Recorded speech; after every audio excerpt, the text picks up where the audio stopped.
New Confucianism is an intellectual movement of Confucianism that began in the early 20th century in Republican China, and further developed in post-Mao era contemporary China. It is deeply influenced by, but not identical with, the Neo-Confucianism of the Song and Ming dynasties. It is a neo-conservative movement of various Chinese traditions and has been regarded to contain religious overtones. It advocates for certain Confucianist elements of society, such social, ecological, and political harmony, to be applied in a contemporary context in synthesis with Western philosophies such as rationalism and humanism. Its philosophies have emerged as a focal point of discussion between Confucian scholars in mainland China, Taiwan, Hong Kong, and the United States. History. The first generation of New Confucians came about as a response to the May 4th movement and its iconoclastic stance against Confucianism. Confucianism was attacked as unscientific and contrary to the progress of a modern China. One notable figure during this time was Zhongshan,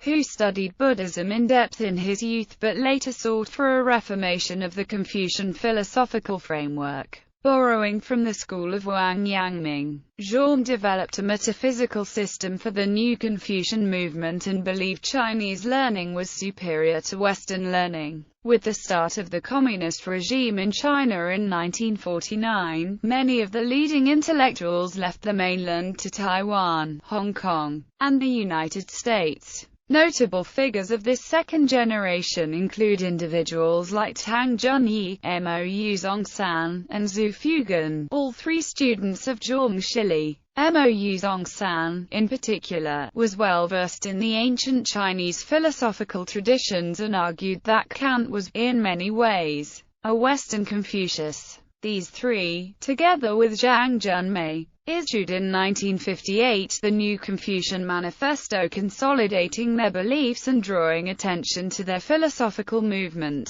In the last few decades, the most vocal representatives of the New Confucian movement have been the students of Mou Zhongshan. Perhaps one of the most prominent, Wei Ming, has promoted the idea that Confucianism saw three epochs: the classical pre-Han Confucianism, Song Ming Neo-Confucianism, and New Confucianism. This third generation has been instrumental in grounding Confucianism in non-Asian contexts, as can be seen through Boston Confucianism and other Western Confucians like W.M. Theodore de Barry. Terminology. Whereas the English rendering of the movement is generally New Confucianism, there is a variety of translations in the Chinese. Many Taiwan-based writers will tend to use the term contemporary New Confucianism to emphasize the movement's continuity with the Song-Ming Neo-Confucianism. However, many within mainland China prefer the term modern New Confucianism, with an emphasis on the period of modernization after May 4th. Philosophy. New Confucianism is a school of Chinese philosophy influenced by Confucianism. After the events of the May 4th movement in 1919, in which Confucianism was blamed for China's weakness and decline in the face of Western aggression, a major Chinese philosopher of the time, Zhongshan, established and reconstructed Confucianism as a response. New Confucianism is a political, ethical, and social philosophy using metaphysical ideas from both Western philosophy and Eastern. It is categorized into three generations, starting with Zhongshan and Feng Yulin as the first-generation philosophers who set the basis. The second generation consists of Zhong's students, Mou Zhongshan, Tang Junyi, and Zhu Fugan. The third generation is not determined via figures unlike previous generation but New Confucianism from 1980. Zhong and his followers' attempts to reconstruct Confucianism gave New Confucianism its Chinese name, Xinrujia. First generation Zhongshan is widely regarded as the thinker who laid down the basis for the revival of Confucianism as New Confucianism in the 20th century. Much of the basis of New Confucianism comes from Zhong's new doctrine. Proficient in Buddhist classics, Zhong argued that classics of Eastern philosophy must be integrated in contemporary Chinese philosophy for more solidity. Zhong recognized Buddhism's dark view of the human nature, but also recognized that there are brighter sides to the human nature. For this very reason, he rejected the Buddhist learning of daily decrease, which dictated that the practice to suppress one's dark nature was necessary. He arrived to such conclusion after his examination of classic Confucianism. While Confucianism also examines the negative aspect of human nature, thus the necessity to habituate oneself with ritual. The purpose of the practice of ritual and attainment of Ren is not focused on restricting the darker aspects of human nature but developing the fundamental goodness, i.e., the doing of human beings, that Mencius writes of. In order to incorporate Buddhism with Confucianism as a part of his contemporary Chinese philosophy encompassing various Eastern philosophies, Zhong proposed a correction of Buddhist learning of daily decrease. Zhong understood the basis behind daily decrease to be Buddhism's metaphysical belief of the unbridgeable split between an absolute unchanging reality and a constantly changing and conditional phenomenal world. Gu Yu, in his examination of Zhong, describes this as the separation theory. Meanwhile, Zhong's theory behind correcting the daily decrease rested heavily upon what Yu describes as the sameness thesis. Zhong, in his new doctrine, calls this Dharma nature T and Dharma character Yang. Zhong argues that unlike how Buddhism perceives these two worlds are a unity. Zhong's reasoning is shown in his 1985 version of New Doctrine. If they're separable, function will differ from original reality and exist independently, and in that way function will have its own original reality.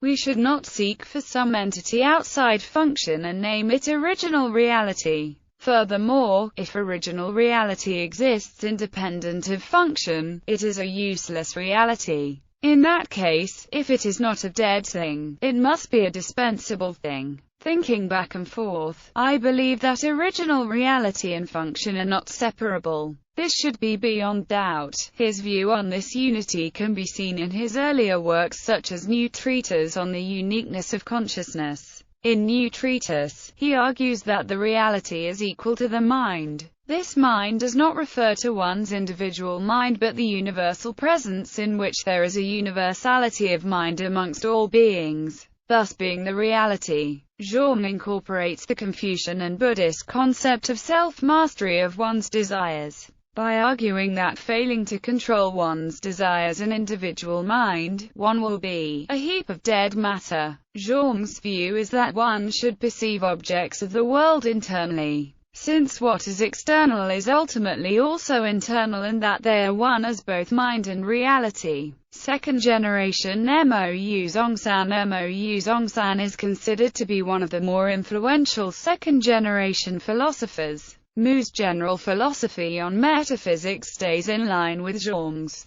However, he embellishes upon Zhong's theories on mind and reality to apply it to a more socio-political aspect. Mou claims universality exists in all philosophical truth, which suggests that political and social theories of the world can be connected in essence. Mou argues in his lectures that particularity exists because of the different systems that are established in different cultures. However, these different systems, after a series of philosophical reasoning and interpretation, arrive at a same philosophical truth. He believes that our physical limitations, i.e., our physical being, create these different systems and different cultures. However, being that our mind, i.e., form, is still manifested and exists within this physical world, we should not let these limitations prevent us from practicing philosophical reasoning. Mou's political philosophy is more clearly showed as he discusses the historical necessity that follows the particularity of human beings. Different nations and different systems' existence can be explained mainly because of this historical necessity.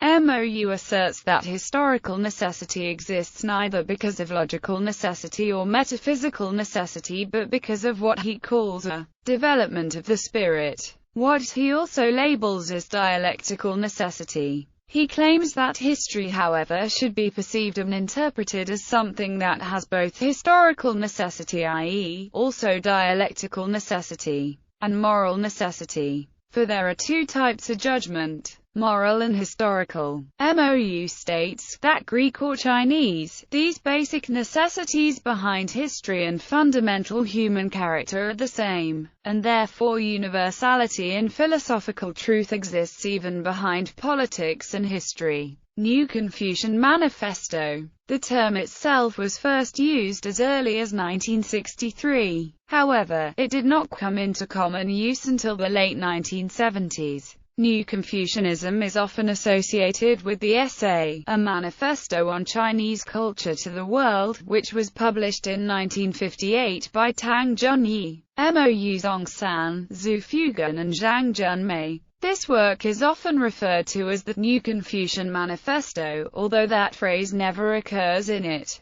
The particular interpretation of Confucianism given by the manifesto is deeply influenced by Neo-Confucianism, and in particular the version of Neo-Confucianism most associated with Mou Zhongshan and Wang Yangming. In addition, the manifesto argues that while China must learn from the West modern science and democracy, the West must learn from China a more all-encompassing wisdom, harmonious society. The concept of a harmonious society dates back to the time of Confucius. As a result, the philosophy has also been characterized as deriving from Neo-Confucianism. In modern times, it developed into a key feature of President Hu Jintao's signature ideology of the scientific development concept developed in the mid-2000s. Being reintroduced by the Hu-Wen administration during the 2005 National People's Congress. The philosophy is recognized as a response to the increasing social injustice and inequality emerging in mainland Chinese society as a result of unchecked economic growth, which has led to social conflict.